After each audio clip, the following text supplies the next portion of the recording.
This is TechVibe Radio, your front row seat to Pittsburgh's technology and innovation ecosystem. TechVibe is brought to you by Compunetics at Compunetics.com, Chorus Call at ChorusCall.com, Highmark at Highmark.com, Huntington Bank at Huntington.com, Kindling at thekindlingagency.com, PNC Bank at PNC.com, and Savier at Savier.com. Here are your hosts, Audrey Russo and Jonathan Kirsting of the Pittsburgh Technology Council, coming at you from the Huntington Bank Studios.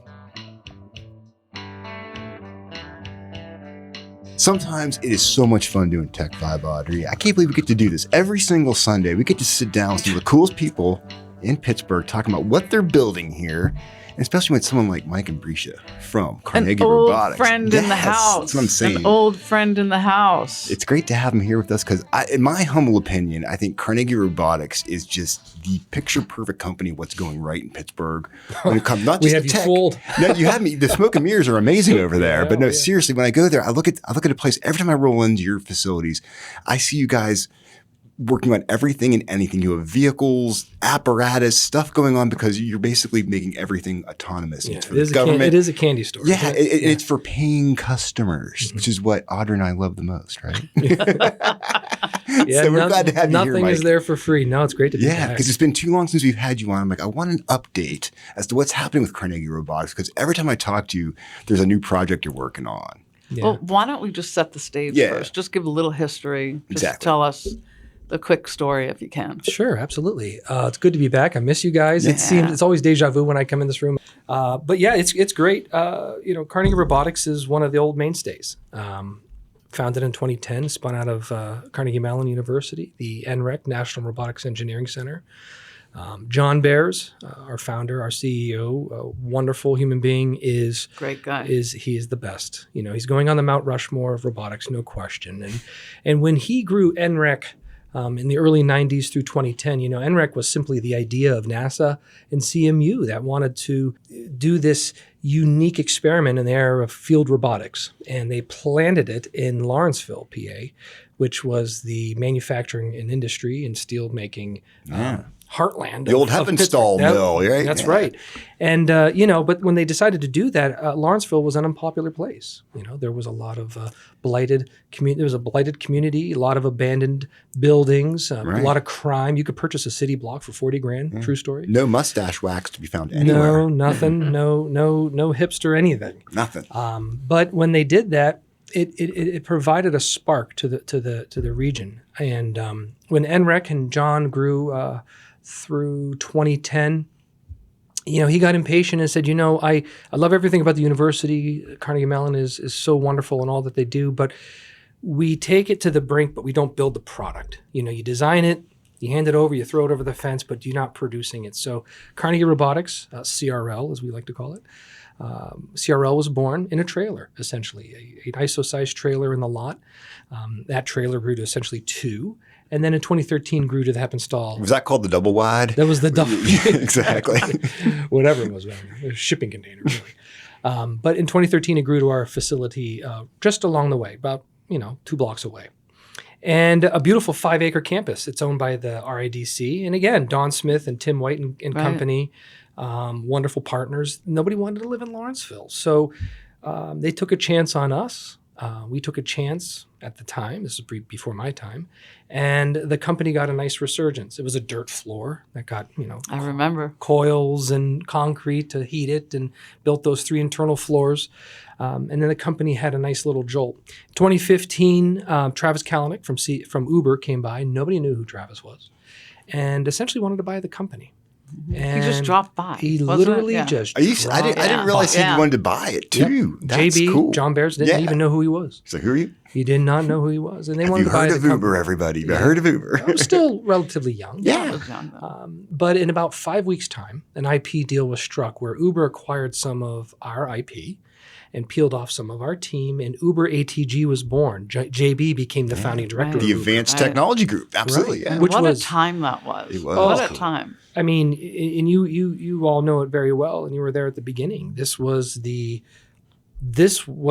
seed of the autonomous vehicle industry. Mm-hmm. So you guys were in the kernel of it, man. Yeah, that's what I'm saying. Yeah, but so Uber lived there in our building on 45th and Hatfield Street.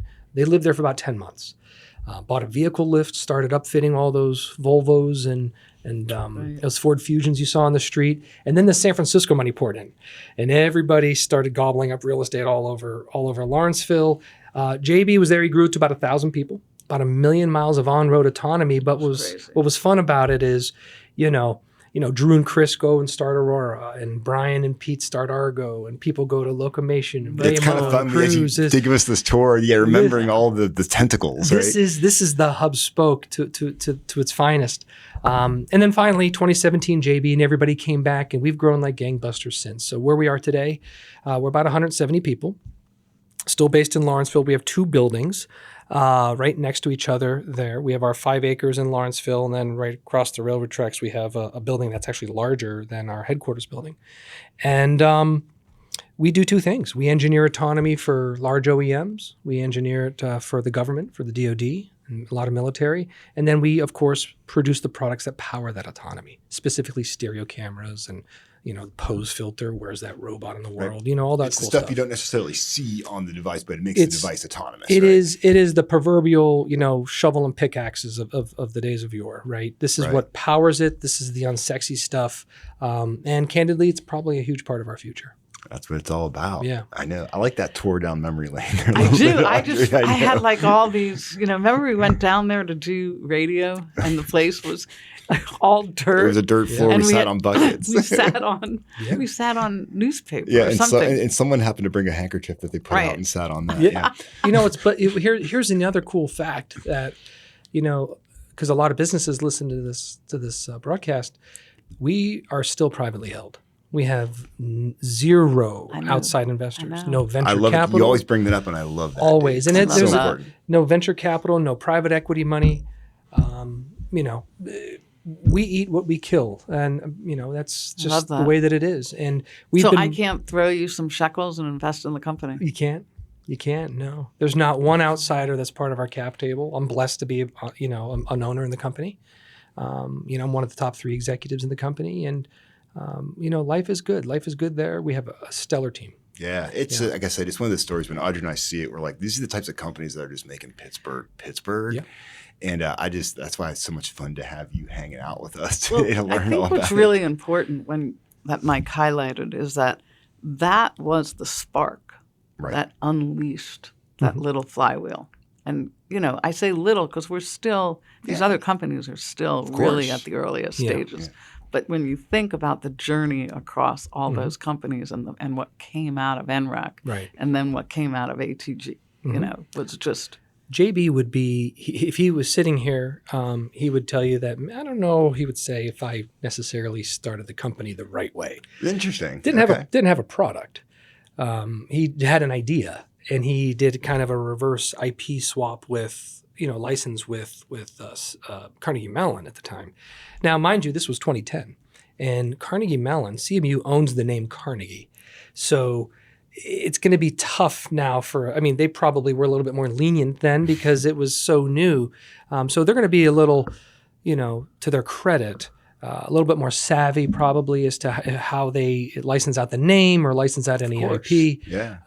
But we didn't have a product. It was an idea, and we want to conquer this industry, and we're going to need a little bit of licensed IP to get our start. What I love about it is it was kind of like one project at a time that kept building and scaling and growing because people roll up their sleeves, put out an awesome product, and then they come back for more. And revenue day one. That's day one. How novel, right? To stay afloat. Yeah. That's why we're so glad to have you here today, Mike. But we're taking a quick break because we're going to come back for an update about some of the new projects you're working on. There's some stuff you're doing that's keeping our troops safe out there. There's this amazing work, and we're going to come back and give you, our listeners, a front row seat to that, Audrey. That's what we do here on TechVibe.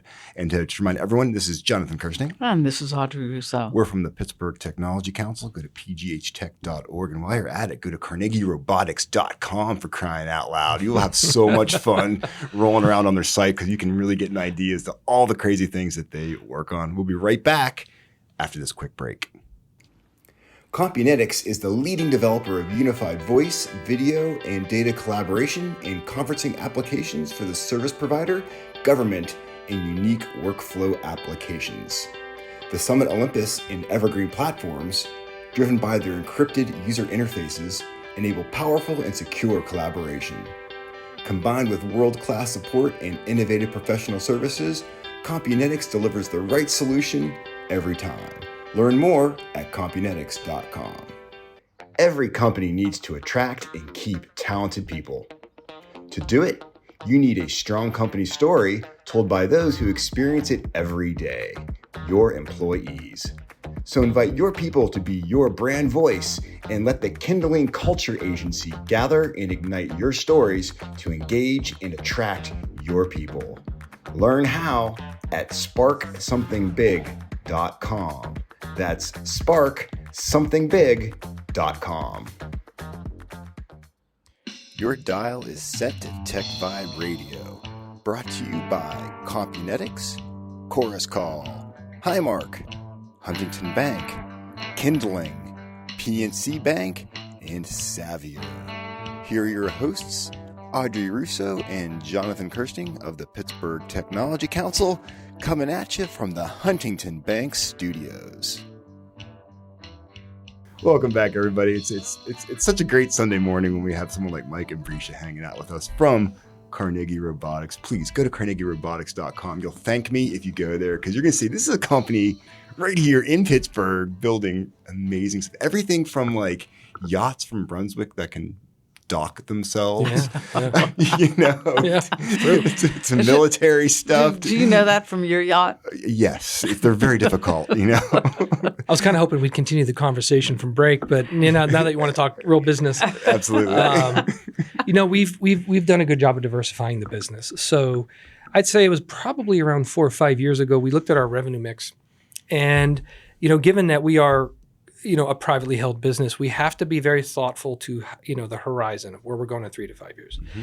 And, as we've grown to, now, well over 100 people, you can't just, go after the projects that sound cool. You have to make sure that it makes sense to keep the business sustainable. And what I'm getting at is we were at about a 20 to 30% revenue rate of military and DoD work, and the rest of it was commercial work. But we've brought that mix to roughly around 50-50 now, commercial work to military, which is really, really great from a diversified model. Yeah. And a good way to look at it is, the commercial work, you referenced the yachts, Brunswick and Boston Whaler, who's an amazing partner. We are the autonomy partner for Brunswick Corporation. And Brunswick Corp is the largest recreational marine player on the planet. If you go to brunswick.com, you'll see under their umbrella, it's Mercury Engines. Everybody's got a Mercury engine. Boston Whaler, Bayliner, Sea Ray, Lund. I mean, it's the whole host of boats. So we're building this on the Boston Whaler line. It will launch later this year. We were at CES, as you know, for the 3rd consecutive year. And then it's going to go to market, and it's really going to take the industry by storm because they're the tops at what they do. And we believe that we are as well. But the interesting thing is that's a commercial program. That's a commercial program that has a different revenue mix. It has a different financial model where they're paying for it. They own a good chunk of IP, et cetera. And then you have the military work. Okay, is that kind of dual use? You could take some of that and Correct. Put it onto some military or naval type. Yeah, well, the manner in how we structured that agreement, yes, we are free and clear to do military, and we are. So that's stuff we can't talk about, but that's where we're going right now, and we're immersed in military marine. Hopefully I'll come back here and I'll get to tell you all about it. Yeah, we need to have you on twice a year so we can get the regular updates. Why not 3 times a year? Let's do it. We'll have to talk to our agent about that and see what's going on. But another cool program that we unleashed, which is completely different than autonomy, and this is what's really unique. Is a new product that we released called CardShark. It's a body-worn compute module. It's about the size of two cell phones stacked on top of each other. And why that's important, because our soldiers that are in the field, they don't have access to GPS, they don't have Wi-Fi, they don't have, any of these necessary things. So this body-worn compute is essentially processing as if they were sitting at a huge, huge control center. Yeah. Huge control they're center back on base with like full Mm-hmm. functionality, and they got that in their pocket now. It's powered by an NVIDIA Jensen a chip, which is one of the more powerful ones in the world. It's got the compute power that's 10, 15x more than its closest competitor. And the reason that that's important is a fewfold. One, we partnered with Booz Allen on it. Booz Allen, Hamilton, we came together about a year and a half ago on a separate program, a drone program. But this one is one that we kind of all dove into head first. We own the product. We own all the channels for supply chain and development and design and development. And of course, we produce them here in Pittsburgh and Lawrenceville. I love that. You're making them in Lawrenceville. We make everything in Lawrenceville. So cool, We man. make everything in Lawrenceville. Cool. It's all tested and calibrated in Lawrenceville. We don't have to send it out, which is great. So that's what's unique about the big blue building on Hatfield Street, right? But what's really important about this body-worn compute, first of all, our friends at NVIDIA know, all the way at the top. They know about it. Got pictures of them holding it. It's great. I like it.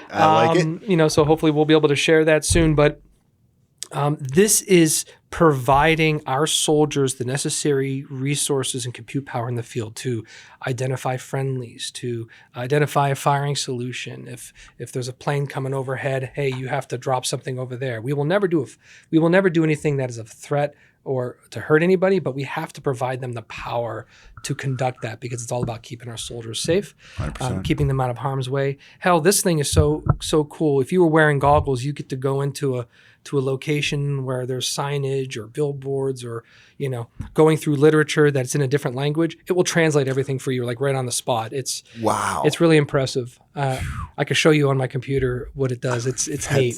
And it's on your website too. Which I tell people to go to Carnegie Robotics. How do you keep up with all the diversity? That's sort of probably exciting for people who work there. Yeah, it is. How do you keep up with that? It is. Our retention, that's a good point. Our retention is very, very high. Sure, you can go to another company that's well-funded with VC and probably make a boatload more money and get all these phantom shares and all that other stuff. I like the phantom shares. And I don't say that. I'm not knocking the term. It's just a thing. It's a thing. Absolutely. It's absolutely a thing. But Audrey, you make a good point, because if we don't have you working on a LiDAR only solution and that's what you do day in and day out for years and years and years. If you express an interest, I'm a mechanical or I'm a software or I'm an electrical engineer, and I express an interest in going and autonomizing that military platform that's, performing a leader follower configuration, overseas, you can talk to somebody and you go do it, right? It keeps you fresh. So having that fulfillment of working on really, really hard problems, it makes you wake up in the morning a little bit earlier and stay a little bit later, because you're doing some really cutting edge work and you're not just, that you can climb within the company or go in another department without being, feeling like the need to leave. Correct. And getting bored. Correct. Especially with something like Card Shark, this is like saving soldiers' lives. Absolutely. It's enabling them. So that what you're building is really mattering. Yeah. Right? It's an unsexy looking little box, right? But guess what? That little box has more power than any computer that you have in this building. Yeah. And guess what? You're wearing it on your belt. Exactly. And you are running a brigade, right? So to speak. So yeah, we like where we're going in that model and with that model. But then again, we kick it back old school to autonomizing military vehicles as well. So back on the autonomy track, we were recently selected for a phase 2 of the Army's GEARS program. Yeah, that's great. So the GEARS program is a big deal. Yeah, if you were to Google GEARS, it's spelled just as it sounds. The interesting thing is that there were 2 players that were in this competition. One of them was here's what happened. Both participants in the program, one was in there for 10 years, the other one was in there for 8 years or so.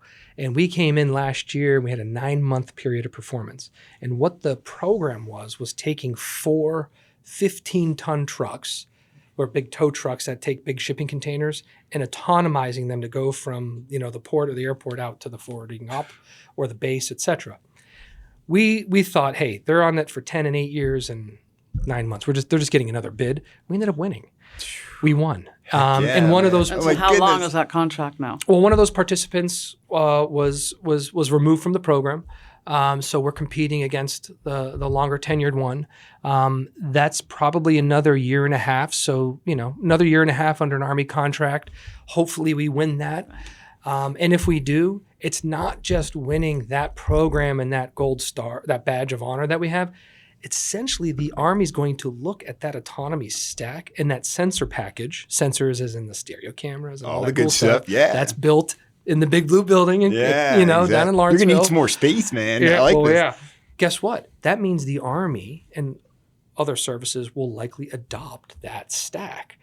So these are the little known things that are going on in our backyard. Carnegie Robotics inside. Yeah. Yeah. Like a little sticker. We got a mark. Got to make a sticker that goes on there. Just make sure it's camouflage. No one can see it. Mike, you're the best for stopping by. You guys are the best. Thank you. Thanks always for your friendship. Made my day, man. So much good stuff going on. Audrey, whew.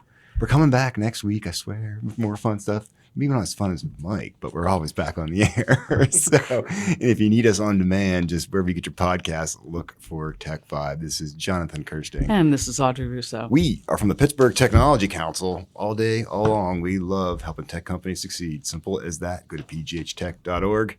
Enjoy the rest of your Sunday.